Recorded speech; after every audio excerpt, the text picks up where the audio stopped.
All right, everybody. How's it going? Highly doubtful we're going to get a bunch of updates right now. As usual. Or per usual. The Detroit Lions are slow walking. They do this every year.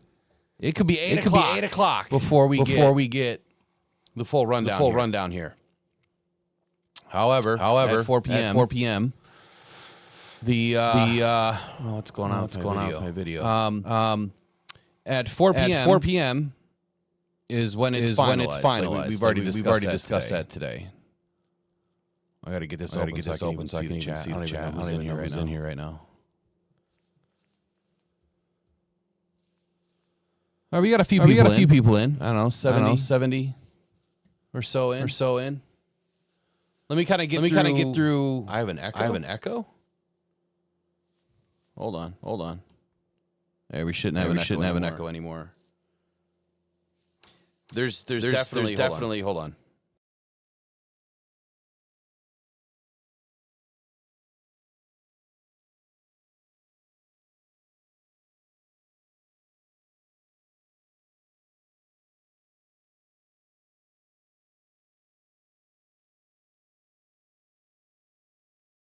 All right, still there? Is the echo still there?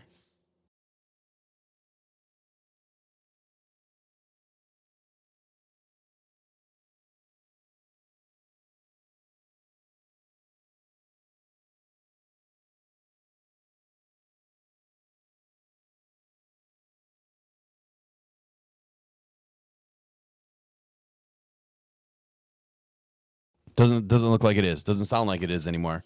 So, all right, yeah. Cool stuff with this new Roadcaster, man. All sorts of cool goodies. And, it looks like an ad just played. Look at that. Sorry about the ads. Let me turn those down. I know you guys do a great job of getting all the likes up so we can get the ads turned off. That's primarily for the morning shows. We try to do it in every opportunity that we can, but I'll dial these things back a little bit so you guys don't get hammered with them. Let's get into the 53-man updates. As we know right now, I don't think this is going to be a full breakdown until we get the final roster. Now, at 4 p.m., like I said, it is supposed to be released, or at least it's supposed to be in. All of the roster moves that the Lions plan on doing, they get sent to the NFL no later than 3:59 p.m., and once they receive that fax, right, I'm sure it's digital by now, then the NFL knows, hey, this is your roster. It's done. It's complete. There's no more moves. And then the NFL has to do their job.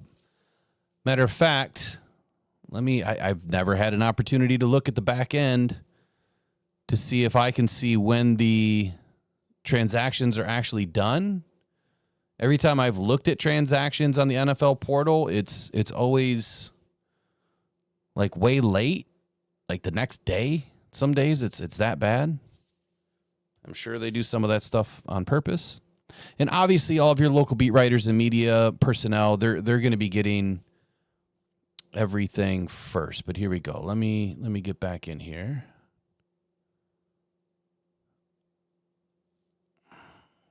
Oh, it does. I forgot. It doesn't like my PC for some reason. Something about my internet, it blocks it. I forgot about that.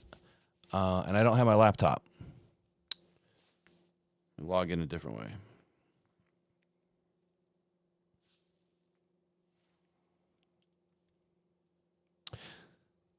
Either way, I do want to review kind of what's going on already.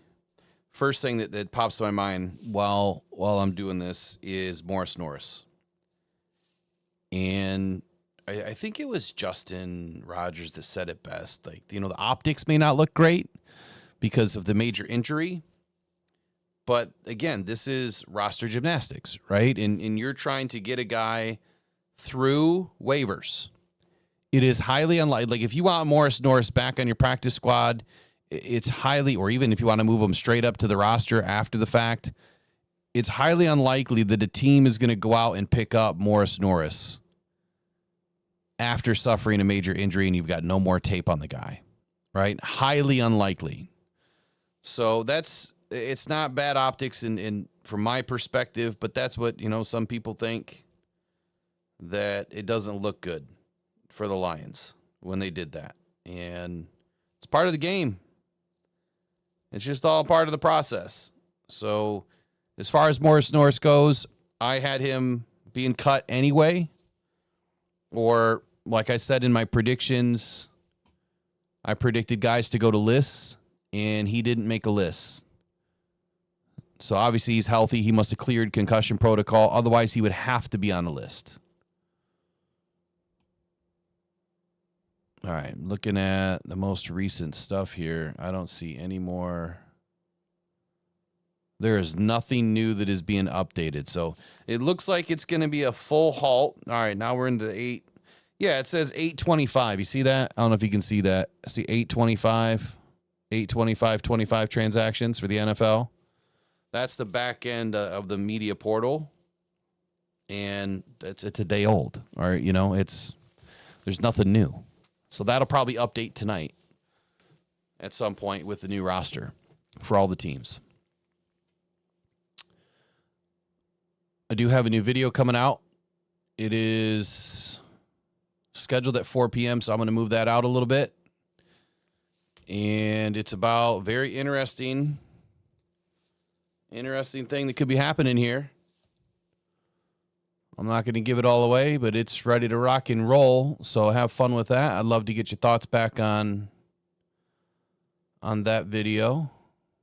Why did it just disappear? Man, YouTube, I swear to goodness. That just freaked me out. All that work, I thought it was gone. Okay, so what are you guys thinking? I want to know in the chat right now what you guys are thinking. How do you think this is going down this year? Let me get you guys in front of me. Are you happy with the team so far? Thumbs up, thumbs down. This is more about you than listening to me. And I guess while I'm talking, I got to get some sort of food in me, man. I have not eaten. I don't want my sugar to collapse on air, and that wouldn't be fun. You ever had low sugar? I get low. I go hypoglycemic because I don't eat. I don't eat what I'm supposed to eat anyway. So I at least got to get some sort of snacking going on.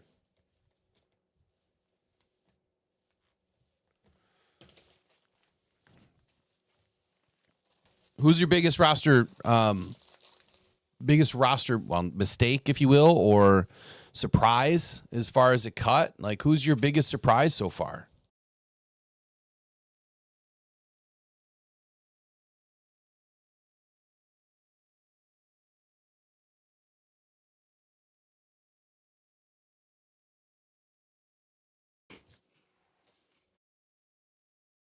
Of course, I picked the worst thing to eat while here. Crackers. Like that's got to be the dumbest thing ever to eat while trying to do this. All right, Dan Skipper. Okay, so Dan Skipper, do you think that he's going to be back on the roster? You think he'll come back on the practice squad? I know that there was some speculation this morning that Eric brought to light about the Chicago Bears. Before I go any further, can I ask you a quick question? When I'm speaking, does the audio that's coming out of my mouth seem to match the video? Because what I've noticed when I've recorded videos is it's off a little bit. And I've heard that and read that it's a common problem with this new Rodecaster. So I just got to get it fixed. Let me know if it looks off. It is off. Okay. It's like watching, an old Japanese video or an old Japanese movie. Little fighting movies, right? The old karate movies. Oh, it matches. Looks good now. It's off just a little bit. Okay. So you're all a bunch of liars. Nobody knows. I'm just kidding. All right. Well, I'll just keep playing with it. It's off a little bit. Okay. I figured it was. All right, let me wind back. So, Dan Skipper, question is, do you think he's going to be back?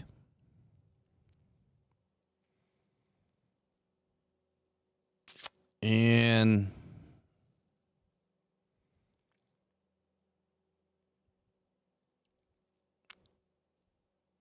Just stay behind the mic. Yeah. I got a face for radio, right?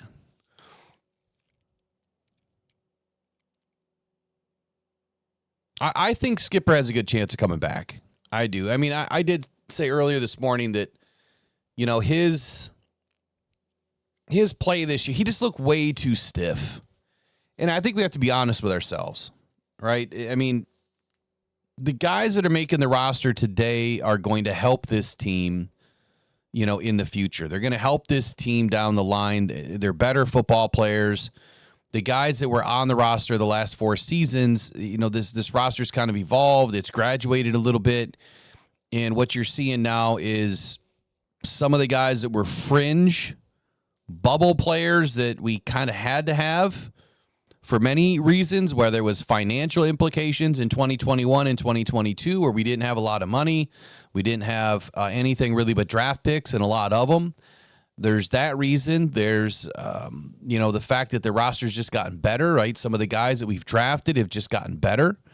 And that's going to push out some of the other guys that, you know, have stuck around, right? They've stuck around.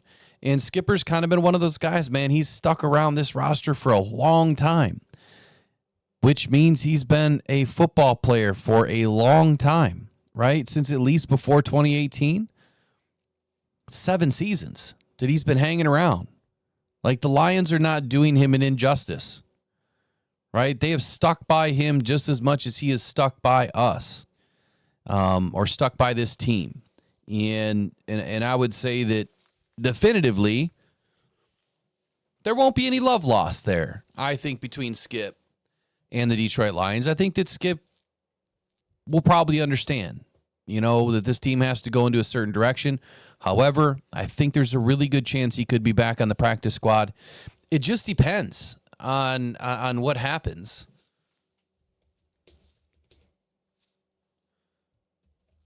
With the other guys that we keep, right? All right, I just saw the initial 53-man roster. Hold on.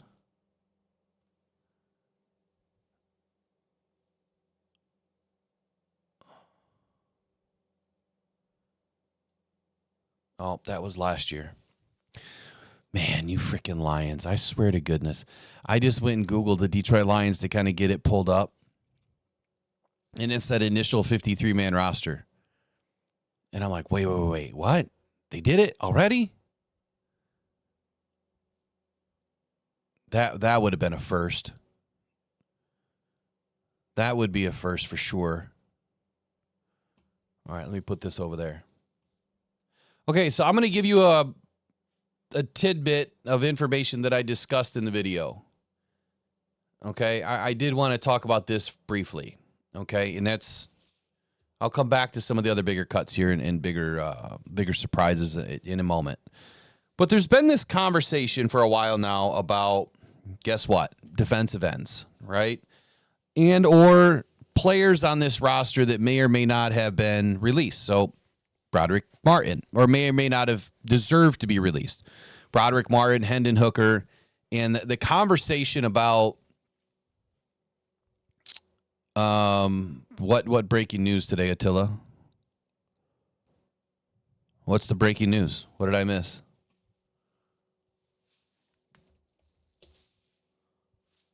I mean, that's a loaded question. Oh my God, that's not breaking news to me. I could care less about Taylor Swift and Travis Kelce. Holy cow. Yeah, I'm good. I'm all set on that. Like, good for them. Man, you had me running for a moment. Like, what did I miss? I didn't miss anything. Thank you for reaffirming that. I didn't miss a damn thing. Oh, shit.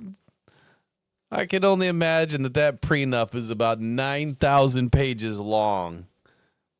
If you step on a caterpillar, I can divorce you and you'll lose everything. I seriously, it's probably so convoluted it's not even funny. All right, anyway. I haven't heard anything on Graham Glasgow yet either, no. Attila, man, Jesus, that's hilarious. I love it.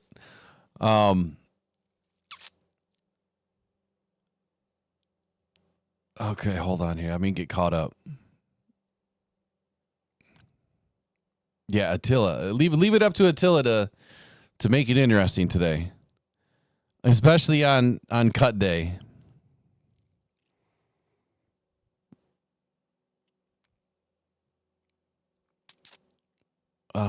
Meeks is gone. Where did Meeks go? They can't pick anybody up yet. Is there rumors that the team's going to want to pick him up?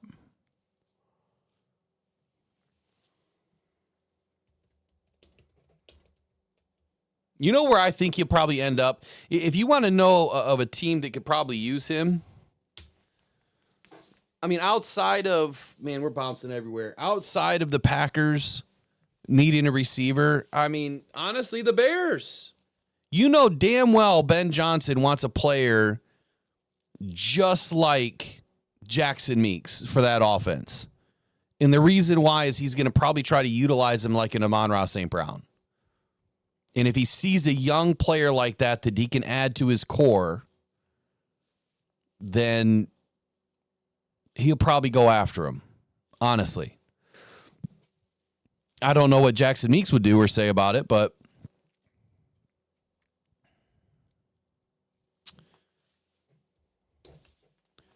I think that there's a possibility there. All right, so let me give you this tidbit where I started with this. The whole conversation with Broderick Martin, right, and Hendon Hooker. Look, this roster is squeezing players out. The first couple of seasons, you didn't really have a choice. Everybody that you signed played. The third season in 2023, kind of the same thing, but we started to get some better football players in. 2024, that's where this roster really turned a corner. You had 4 drafts. You could now essentially fill an entire offense and defense with your draft picks if you hit on all of them. Unlikely. But there was a good post that was put out earlier today by Adam Baydoun. And man, he hit the nail right on the head. And I used this, in the video. I talked about it because it was perfect. At this time, with all of this crap being talked about with Brad Holmes. So if you didn't see it, this is what he said. The Brad Holmes effect. From 2000 to 2020 for the Detroit Lions. 20 years, 20 seasons, right? The Detroit Lions drafted 164 players, which resulted in 26 Pro Bowl and 15 All-Pro selections. From 2021 to 2024, under Brad Holmes, the Detroit Lions drafted 29 players, producing 11 Pro Bowls and 6 All-Pro selections. So in 4 years, we had just 4 less Pro Bowls. I'm sorry, we had 9 less All-Pros in 4 years versus 20. So 1/5 of the amount of time. 1/5. We had 9 less Pro Bowls and 9 less All-Pros and 15 less Pro Bowls. He goes on to say that if you remove the top 5 draft picks from both eras, Brad Holmes has selected 6 players who have made the Pro Bowl or earned an All-Pro nod. Prior to Holmes, the Lions only had 7 such players. That's pretty incredible. And I've spoken about this consistently, about how good Brad Holmes has been at drafting. It's not a secret. And so what I really don't understand are the players at him, what I really don't understand about the people bashing Brad Holmes is, do they really just not understand football? Do they not understand how a franchise works? Do they not understand the ebbs and flow of a roster? Do they not understand the salary cap implications? I mean, what is it that we're missing? What is it that we're not understanding? about what Brad Holmes has done and what no other GM has done in Lions history, right? And what Dan Campbell has done and what no other football coach has done in Lions history until you go way back, right? Maybe even beyond Wayne Font's era. You know, no other coach has done what Dan Campbell's doing. So I think that we just have to be a little bit respectful and thankful for what we're getting. And I also understand the pressure, right? And I also understand that people want more. Fans want more. You deserve more. Trust me. I get it, because my dad and I have been showing up to games for 27 plus years myself, 60 plus years in the family as loyal Lions members. I get it. We deserve more. And I'm not just saying those of us that have spent an ass load of money deserve more than any other fan that sits at home to watch games, because that would be that wouldn't be right, right? You are just as big of a fan as as anybody else. Whether you're buying tickets or not buying tickets, you are still just as big of a fan as anyone else. It doesn't matter if you're sitting at home or sitting on a curb watching your phone or you're at work watching the game. It doesn't matter. You're still a fan. You deserve more. So take that equation out of it, right? I get it. You want a Super Bowl, but you're going to blame Broderick Martin for you not getting a Super Bowl? You're going to blame Hendon Hooker for you not getting a Super Bowl? Hendon Hooker should never step on the field. No quarterback drafted underneath, Jared Goff should step on the field unless they're drafted in round 1. But to make matters, I guess even bigger or greater, how are we going to put all of this on Brad Holmes' shoulders when 11.1% of all third-round draft picks will ever start in the NFL, and 4.8% of that 11.1% will ever become elite? I know that's a mind boggler, right? Or wait, we can use this new tool. That's a mind. Hold on. Wrong one. That's a mind. You get what I'm saying? So I'm going to be horrible at that. I got to practice that one. But you understand where I'm going with it. The Ahmed Hassanin waived with the injury settlement. How does that affect us? It doesn't. And if I go back to my 53-man roster predictions, which I'll bring in just a moment, let me just bring in my own article so I can get it updated. I have not seen that, by the way. I have not seen that hit the wave. Let me know where you're seeing that. I have not seen that hit the wires yet.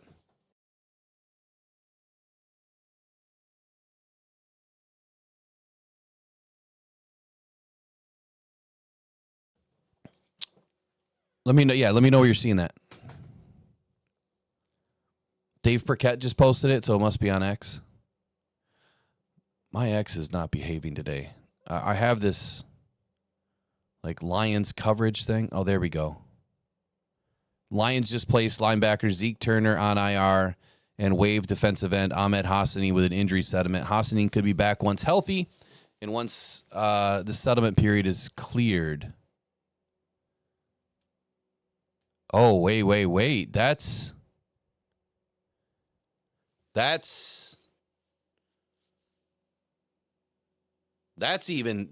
interesting. Okay. What did I just say the other day? That they could have waived. I said the same exact thing, that they could waive him with an injury settlement, but that never happens. You don't see that. Ahmed Hassanin could sign anywhere he wants now. He could sign with any other team. That's some breaking news. Honestly, that's big news. Big breaking news. I'm not gonna go all into it here. Let's get this lined up here. Wow. If he doesn't like where he is, he could be gone. I wonder if there's some sort of oh my goodness. Hold on.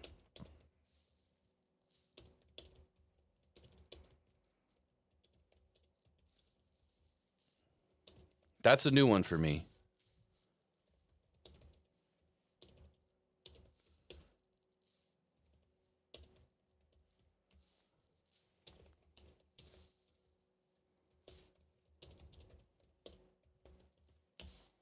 Let me get the answer for us. That's big news.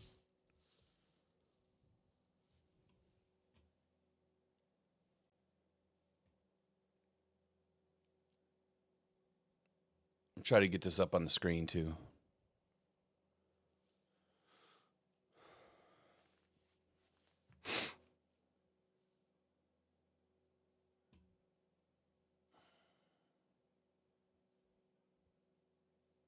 I don't know why my screen looks different. Something's wrong with it.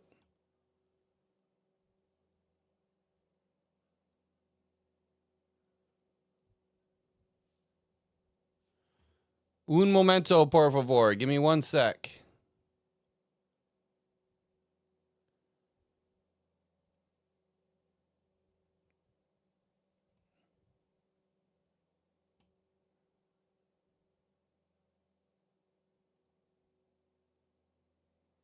Man, I can't see anything. What is going on here? Small glitch. I'll get it fixed. Yeah, see, I can't see it. And I look tiny right in the middle. What's up with that? I must have hit a button. Wrong button. All right, so there's your Twitter update. Now that you guys don't really need it, but this will help me pull up some other things here in just a moment.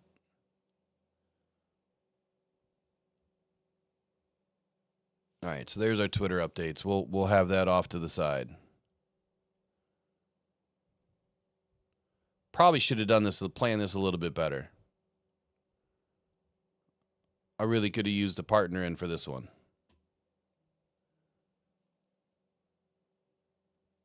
Put me up in the corner somewhere. We'll get Detroit football off the screen. Okay. Here's how it affects a team. Since that's the biggest question that you guys are asking right now. How does it affect us? My God, I did not expect that at all. Okay, so what happens step by step? So when a team waives the rookie with an injury tag, other teams now have 24 hours to claim him off waivers. If unclaimed, he reverts back to the original team's injured reserve, or IR. With an injury settlement, the team and the player agree on a financial settlement based on the estimated recovery time.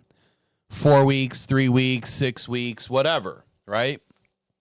Once paid, the player is released from IR and becomes a free agent.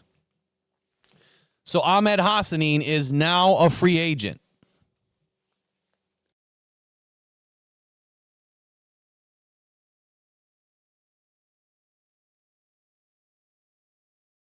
And Mike P in the chat, what do you mean by lagging? Are you talking about my voice to video, or are you talking about the stream as a whole?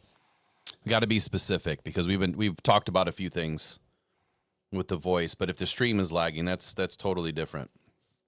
Let me just get it up on my phone.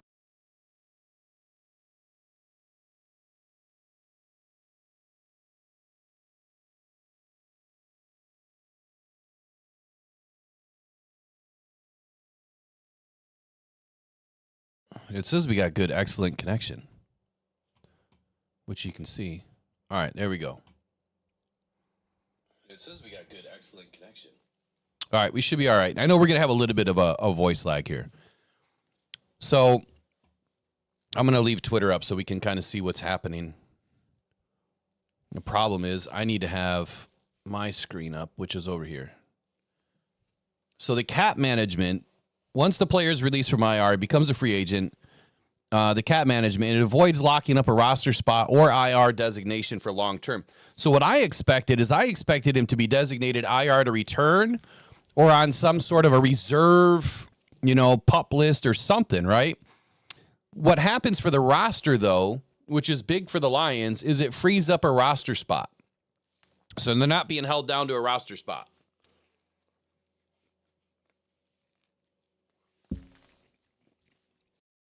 I have to excuse my eating because my sugar's about to tank.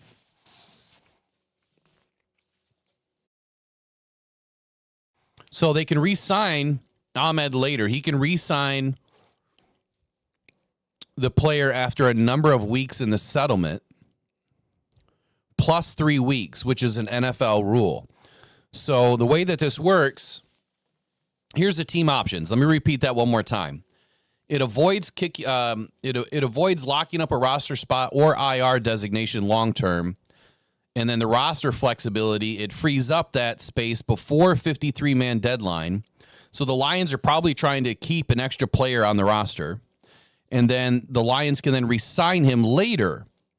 So the team can re-sign the player after the number of weeks in the settlement. So that's key. How many weeks are in the settlement?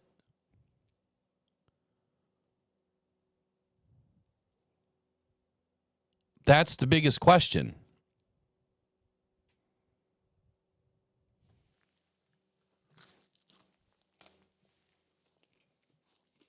All right, so is this the 53-man? It is out.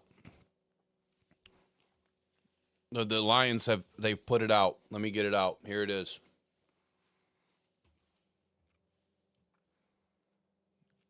I'm a little late on that. Sorry.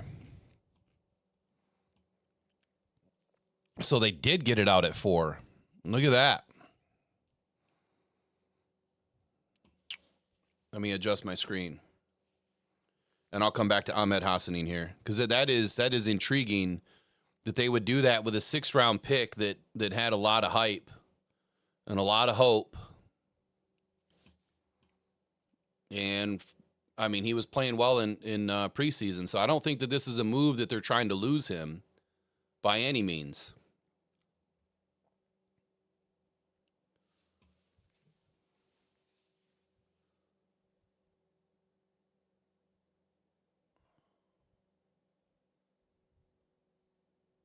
Okay, so here's the balance of your roster moves right now. As you can see on the screen, the Lions placed Ezekiel Turner on reserved injured. They waived edge Ahmed Hassanin with an injury settlement. We'll come back to that. They released Miles Adams, Tristan Colon, Tom Kennedy, Natane Muti, Anthony Pittman, Dan Skipper, and Malik Taylor. And I'm going to explain why that's important, at least to me, and why that fits with my roster model. I think every single one of those guys is a vet, right? So what does that mean for practice squad? I would be extremely surprised if Tristan Colon is not back, Miles Adams is not back, Natane Muti is not back, Kennedy or Pittman or Skipper. Malik Taylor's got to be a vet too. So with all those guys being released, they're vets. But why that's important is with those guys getting released, they can end up back on the practice squad with this handshake deal that we've been talking about all season, which has been vital, so far to Brad Holmes. I'm just going to go off screen so I can kind of not eat in front of you guys. Let me get this up a little bit further here.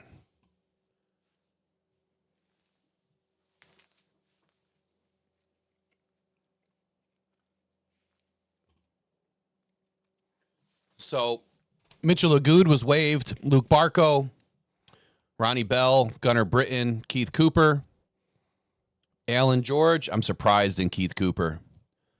LaRon Gilbert, Eric Hallett, Hendon Hooker, Zach Horton, Deion Jackson, Zach Johnson. Waived. Kobe Keeney James and Ian Kennelly. And then everybody else that we knew of yesterday, for the most part, Nate Lynn, Broderick Martin, Jackson Meeks, DJ Miller, Mason Miller, Michael Neese, Morris Norris, Gunnar Oaks, Tyson Russell, Jacob Sailors, Steven Stellanos, Lauren Strickland, Isaac Ukwu, and Nick Whiteside, all waived.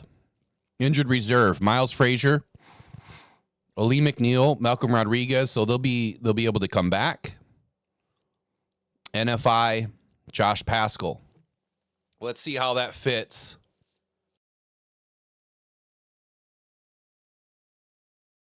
let's see how that fits with my roster, and then let's make the adjustments.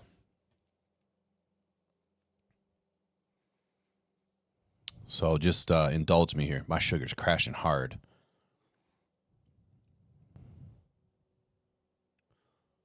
Where is my... There we go. Here's my article. Let's see how it fits. Let's just go right to each position. Well, we know those two are safe. It sounds like Craig Reynolds... Here, let me edit. It sounds like Craig Reynolds is safe.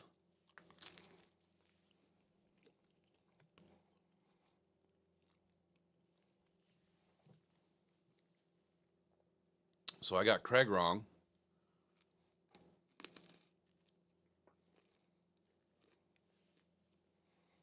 The rest of it I got right. Like, who didn't? Jackson Meeks we got wrong. Dominic Lovett made the roster, is what it sounds like.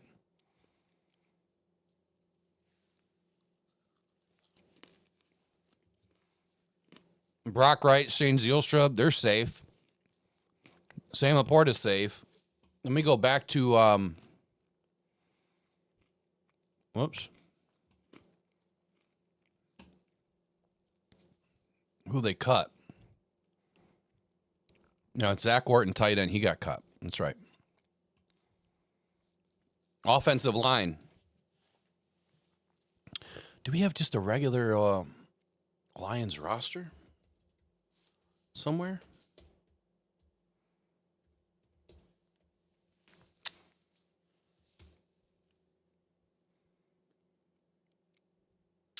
All right, so they ended with 50 out of 53. That is crazy.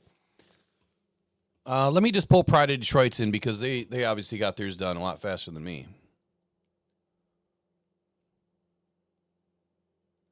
Here we go. This is your final roster.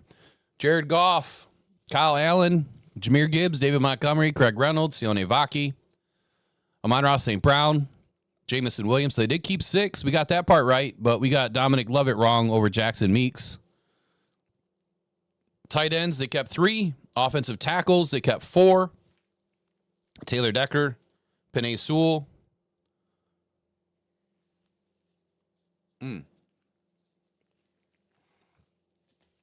That's way to the left, my bad.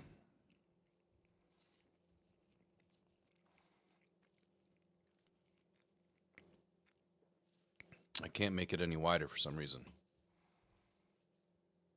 There we go. I'm failing you guys. Worried about my sugar instead of getting this up. All right, Penei Sewell, Taylor Decker, Giovanni Manu, Jamarco Jones. I expected Jamarco Jones to make it. Where I missed here was Dan Skipper. See, I expected Dan Skipper to make it. So the Lions did keep 9 overall instead of 10. Graham Glasgow, Christian Mahogany, Tate Ratledge, Owasika, and Kingsley. And I did not get Kingsley. I put Michael Nissan in the last moment, so I got that wrong. Man, I didn't do great this year. I think I got less right than I did last year. I think so far I got 7 wrong. Defensive end, we got Aiden Hutchinson, Marcus Davenport, Al-Qadim Muhammad. And on reserve is Josh Paschal. Waived with an injury settlement is Ahmed Hassanin. On my list, I had 5. I had Nate Lynn and Keith Cooper making it. So Nate Lynn and Keith Cooper obviously did not make this roster. Defensive tackle, the Detroit Lions kept...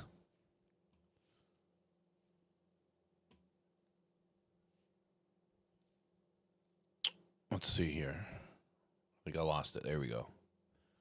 The Detroit Lions kept DJ Reader, Tyleek Williams, Roy Lopez, Pat O'Connor, Mekhi Wingo, and Chris Smith. Glad to see Chris Smith made the roster, man. I was a little bit worried that he wasn't. I didn't put him on my roster, I don't think.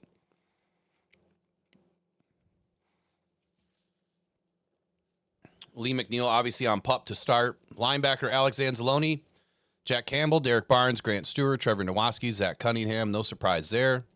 Malcolm Rodriguez on reserve PUP. Ezekiel Turner on IR.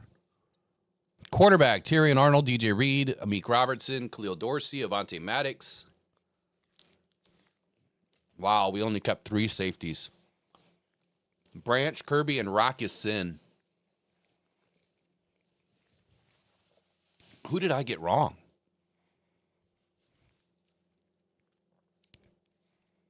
Who did I get wrong? Because I kept 10. We only kept 8. So Avonte Maddox, Kirby Joseph, Brian Branch, Rock Sin.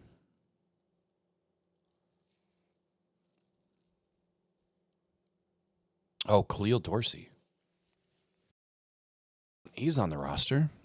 Eric Hallett's not. Okay. Specialist, obviously, Jack Fox, Jake Bates, Hogan Haddon. So 50 players. Like, are you guys crazy excited about the fact the Lions are truly hunting? Like, this is, let me get back on the screen. Sorry, I'm trying to struggle with this new equipment and try to get through eating some food here. Are you guys excited about the 3 players that we're bringing in? Who do you think is going to be? That's the biggest question. Who's it going to be? What 3 football players are the Lions bringing back right now? I know who Wickster's thinking. Just go ahead and put it out there, Wick. Wick thinks it's Zadarius Smith. Oh, you're going to love my video. You're going to love my video at 5 o'clock. So he thinks Zadarius Smith is coming back. We definitely could have kept Meeks. Like, it doesn't make any sense. But this is 2 years in a row that the Lions have kept less than what we expected. And they're doing some odd stuff, man. So they've got their eyes on somebody.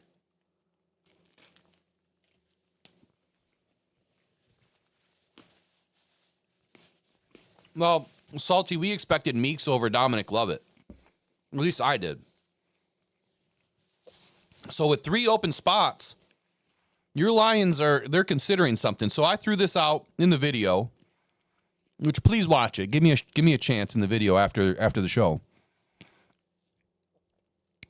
Trey Hendrickson sign and trade deal. I said that this morning. But if you look at the ability, right? If you look at the ability to pull that off now, the reason why it makes sense now as opposed to later, earlier, when I said absolutely not, do not bring in a defensive end that's going to cost you a boatload of money, is because of the implications of a future deal costing you $160 million. You would not be able to keep any of these players that you want now. But now that you have, that it's $30 million. And you could give up a future pick or so to make it happen, you're not tied to another 3 years, right? You're not tied to another 3 years paying out $30, $40 million a year to somebody when you're trying to keep Aiden. Imagine that for a moment. Imagine that for a moment. If we do get Trey. I'm not saying it's going to happen, but I'm saying it would make more sense now than it's ever made before. My biggest thing is just not being overcommitted.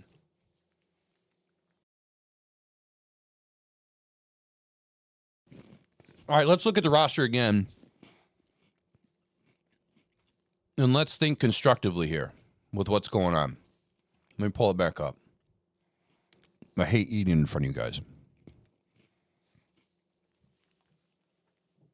All right, so quarterback, we're good. Running back, we're good. Receiver, we're good. Tight end, I mean, we're good. I think that they'd probably want 4, but we're good. Offensive tackle is a concern. So I would say right now,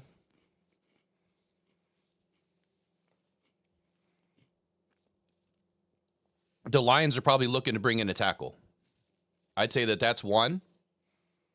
If I'm really being serious about this roster, offensive tackle has to be high on the list. You have Penei Sewell and Taylor Decker, and then you have 2 guys, well, Jamarco Jones, you can fairly trust. I thought that he looked really good early in preseason, and that's why I put him on my 53. But Giovanni Manu right now, he has not shown us that he can do enough, right? So I would go after a tackle. So tackle's on my list. I think our interior's pretty good. Possibly a center. The fact that they released Tristan Colon and didn't put him on any sort of an injury list. Maybe the Lions are worried about putting all these guys on injury lists right now when you can only use 8 in a season. So that makes sense. They don't want all these guys injured. Brad's being smart. Defensive end, we only have 3. And we have Josh Paschal coming back, right? Yes, exactly. Mark Garcia. There you go. That's exactly what I said in my video to give it all away. That the trade deadline for Trey Hendrickson is extremely sexy right now. If the Bengals aren't playing good, expect to see Trey on the move. And that's if the Lions are playing good.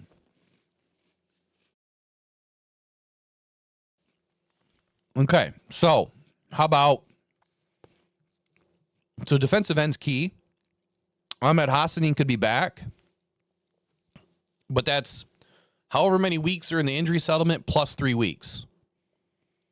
Plus 3 weeks. The worry that I have is what happened with Ahmed Hassanin. Now, he had a shoulder surgery at Boise. And I never caught that until we went and looked for it. Did something happen with his, shoulder surgery? Is there something wrong with it, right? Is that why this is a bigger deal, with him being waived? Or is this really not a big deal at all? And he's expected to be back. We'll find out. Defensive end they could be looking at. So, hey, Zadarius Smith could be back. But like I said, after week 1, that's when it makes the most sense. And in my video, which I'll explain to you in just a minute, another piece in it, why Zadarius Smith is not the right choice, but he could be.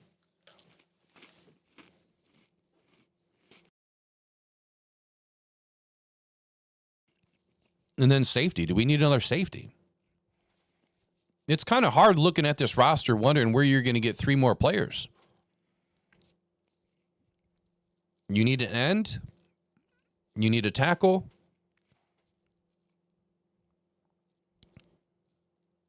And you probably want another corner. Definitely need another corner. Even though you've got a lot of positional flex, which again is something I spoke about not too long ago, about the positional flex with Rock Ya-Sin and Avonte Maddox. Those guys can play 3 positions. So you're good. Like if nickel goes down, you have 2 more nickels. If safety goes down, honestly, you have 5 safeties on this roster. You have 7 corners on this roster. You have 4 DBs on this roster playing nickel. So they're loaded, but they only have 8 guys. But yet they're loaded. It's weird, right? The positional flex is incredible on this team.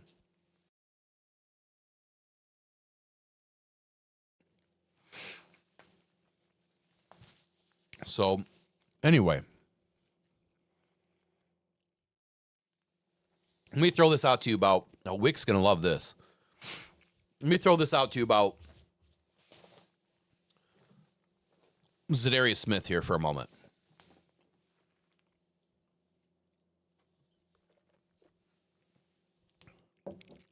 A lot of people making a lot of accusations about Brad Holmes. That he's not good. He's kind of screwed up big time.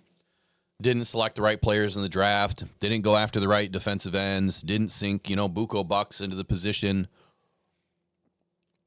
When I went and looked at Trey Hendrickson today, and then I went and looked at Zadarius Smith, there was one glaring thing that stuck out to me. I think Trey was a 3rd-round pick, and I think Z was a 4th or flip-flop. One was the 3rd, one was the 4th. I can't remember which one. But talking in the context of like Ahmed Hassanin or, anybody that you bring in as a 3rd or 4th round draft pick, Like, there could be potential. So when you talk about bringing projects in and why it's important to have projects on your roster, when you can afford to keep them and when the roster does not pinch them off, which is what's happening now, is this roster is getting pinched off. So the guys that you bring in to help this roster develop, build your depth, and over time, some of those players, they get squeezed out. That happened to Broderick Martin this year. He got squeezed out. And it, for right now, an injury has Ahmed Hassanin off the roster. But I'm looking at production, right? And how I say, third and fourth stringers, they generally they don't start. And so you can't look at that and say, you know what? Brad screwed up. This guy's not playing. He's not getting 10 sacks a year, and he's a third-round pick. Well, hold the phone, right? Third-round picks barely start in this league. Less than 11.1% of third-round picks start, and less than 4.8% of those 11.1% ever become elite. So you're talking like a few players a year over the lifetime of the NFL become elite at that position. So the broader context, right? The big paintbrush is you're just going to spit a bunch of lies and misinformation at people, throwing Brad under the bus when maybe you didn't look at the full context of where this team has been and where it's going. And Zadarius Smith, let me show you these stats. Hold on. Let me show you this. I think this will help. I think this will help explain a little bit. I don't know why my screen is doing this, but it is.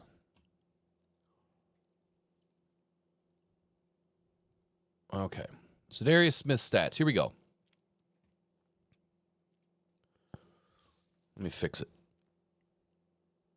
I want you to take note to something that when I blow this up a little bit, make it a little easier for you to read. I'll get rid of the bottom. Don't really need it. Don't really need everything. No, we can leave that open.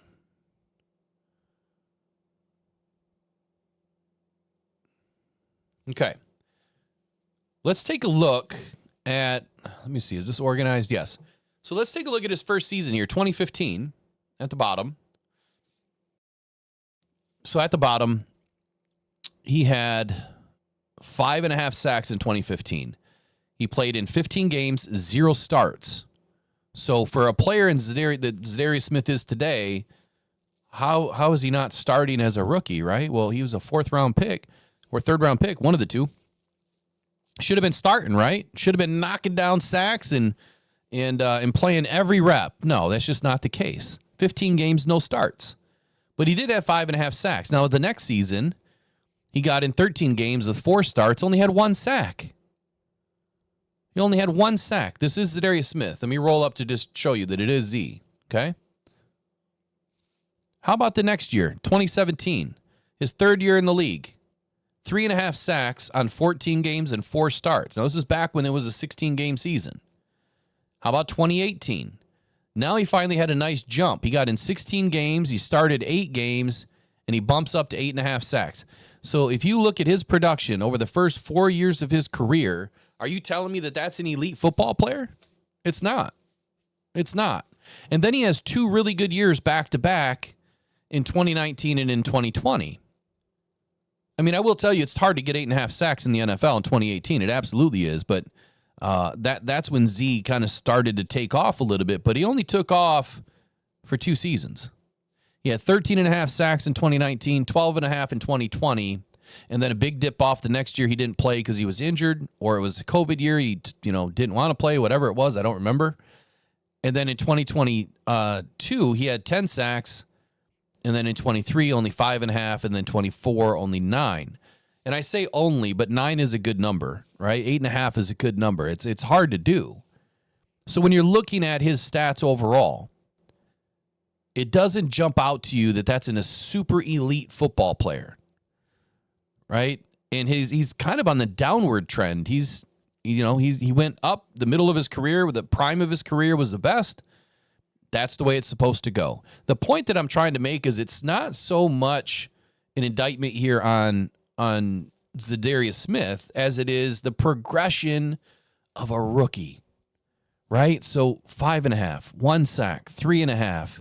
Combine all that together, and in his fourth year, he did about those numbers in 1 year. That's the point that I'm trying to make. So stop looking at rookies and think that they should just be able to do anything and everything in this league. It sometimes takes a little bit of time. And that's why projects are so important, right? Projects are so important because at some point you might have one in that third or fourth year that becomes an elite football player like Zadarius Smith became. Same thing with, guess who? Trey Hendrickson. Look at his stats. 2018, no sacks. 5 games, no starts. 2017. Oh, wait, this is out of order. Hold on. Let me organize it. 2017, his first year in the league. 12 games, 2 sacks. Second year in the league. 5 games, no starts, 0 sacks. 2019, third year in the league. 13 games, 3 starts, and 4.5 sacks. Those aren't gaudy numbers. And then 2020 happened, and then he started to take off. So again, by his 4th season, he was a 4th-round pick, right? He was a 4th or a 3rd. Hold on. It should say in here. No, it doesn't say. Either way, he's a 4th or a 3rd. And you know what? It doesn't matter if you're a 4th or a 3rd. It's about the same. It's about the same anyway. The point that I'm trying to make is that it was his 4th season, just like it was for Zadarius Smith. So if you take 3rd and 4th round players, don't expect them to come in and crash the cart and do a crazy good job and be one of the best players in the NFL. No, it's not likely to happen. Both of those guys didn't do that. And both of those guys turned into elite football players later on their 2nd contract. Right? So you do need some projects from time to time.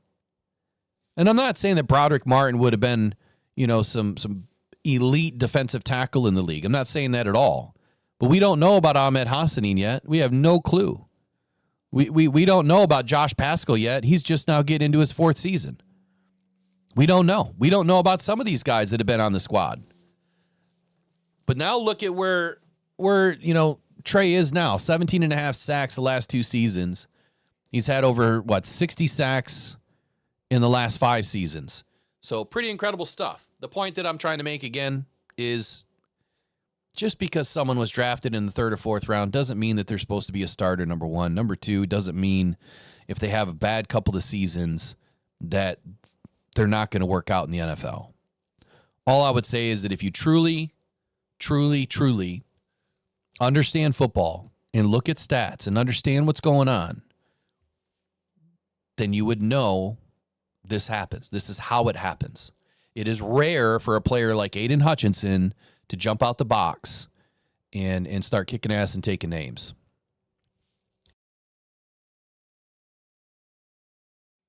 Okay. All right, let's get back to this roster now. We got 3 guys off the roster. 50 out of 53. Who's coming home? Did the Lions just make way for Paschal? Did they just make way for Ali McNeil? Miles Frazier? Did they leave the roster open for those guys? I guess if I go back and look at the moves that they did today, the one thing that didn't jump out to me, so we have 1, 2, 3, 4, 5. So we have 5 guys on a list: Ezekiel Turner, Malcolm Rodriguez, Ali McNeil, Ahmed Hassanin, and Josh Paschal, and Miles Frazier. So 50 out of 53. Miles Frazier coming back, Josh Paschal coming back, Ali McNeil coming back. That's 3. And then Malcolm Rodriguez coming back. That's 4. So we still have 4 guys coming back, but who knows when they'll be back. He's got to fill those spots.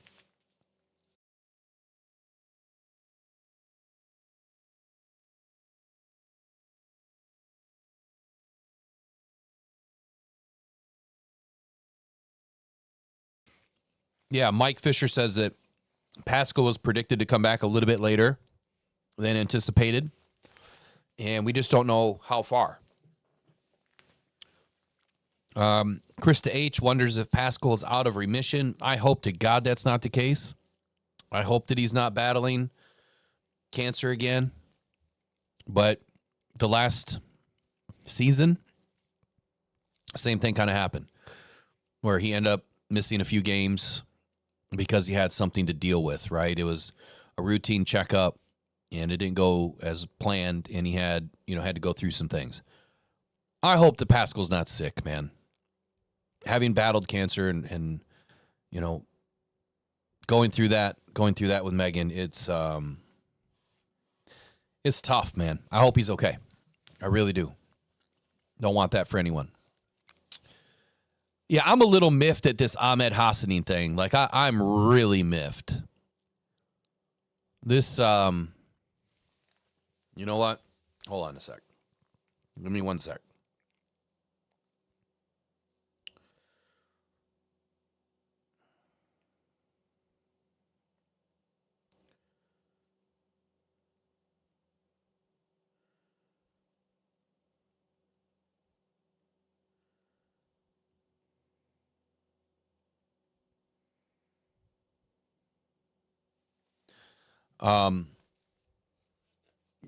Let me see one thing. So earlier I explained how it worked, right?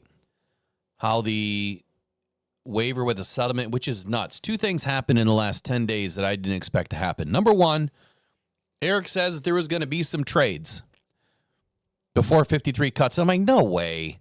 Like, we never have trades, really. Very few and far between. That happens. Then I start talking about the injury designation.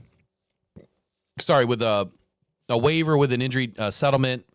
I'm like, that's not going to happen either for Ahmed. There's no way. And it happens. So the waiver with settlement, like I explained a minute ago, the way that it works is for Ahmed Hassanin to take his waiver of time off, whatever that injury settlement is. If it's 1, 2, 3, 4, 5, 6 weeks, he's out of the NFL. And he can't be signed by any other team. The NFL then demands 3 more weeks on top of that. So your injury designation plus 3 more weeks. That is when the Lions could sign him. So if it's a 4-week injury designation, he won't be back until week 8. That would be the soonest he can get back, is week 8. Week 7, or after the week 7, they could sign him or re-sign him. But my question is, what happens if the Lions miss? He's a free agent. He can sign anywhere. What if he wants to go enjoy the sun in Miami? He's out in Boise. What if he wants to go out to the West Coast? The 49ers come calling. You know what I mean? What about the Seahawks up north? There's options. There's options. And you know how those options even get better? As the season wanes on and injuries happen, the door opens. I don't want to see Ahmed going anywhere. Like, I think the dude's going to be pretty fun to watch. I really do. I think he definitely has the game. I understand the flexibility and the roster movement. I get all that the Lions are trying to do right now, but this is tough. This is really tough. You just hate to see something like that happen. Overall, I'm not surprised. Let me go through my let me see what I got right, what I got wrong. Get you guys a final total here. See how I did. All right, so I predicted Jahmyr Gibbs, David Montgomery, and Sione Vaki. I did not get Craig Reynolds. Oh, you know what? I'll just update that later. I'll go through later because that's going to take some finagling. I'm really surprised that at 4 o'clock this was released today for the first time ever. It's not an 8 o'clock release. Had I not scheduled this today, we would have missed it. I would have been doing something else and would have missed it. Michael Carey says, I already bought his jersey. Well, hey, there's nothing wrong with having a jersey of a player that doesn't play anymore. Hell, my dad wears a Dre Bly jersey, and that dude hasn't been around in 20 years.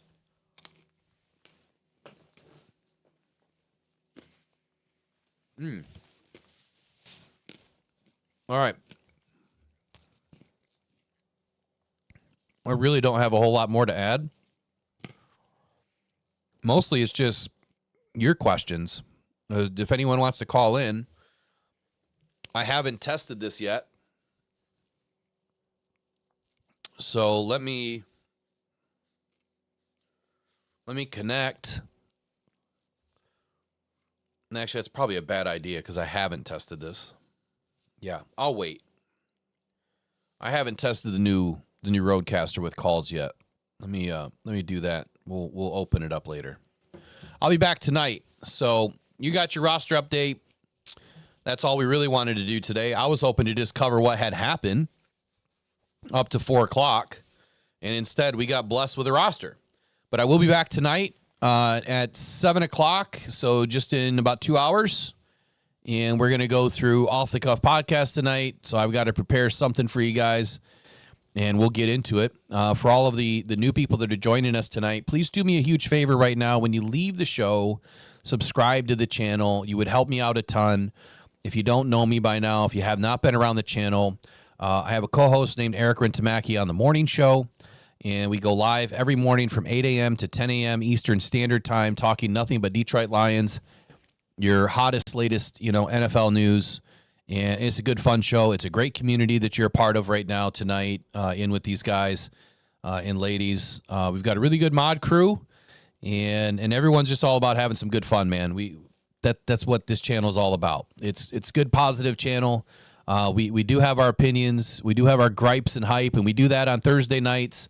You can mail us or email us at mailbag@rockdown.com. Mailbag@rockdown.com. Lock it in, and you can reach us there with all of your gripes and hypes. Anything that you want to talk about with the Detroit Lions, it's wide open. There is a new phone number. It's not ready yet, but I'm going to give it to you just in case.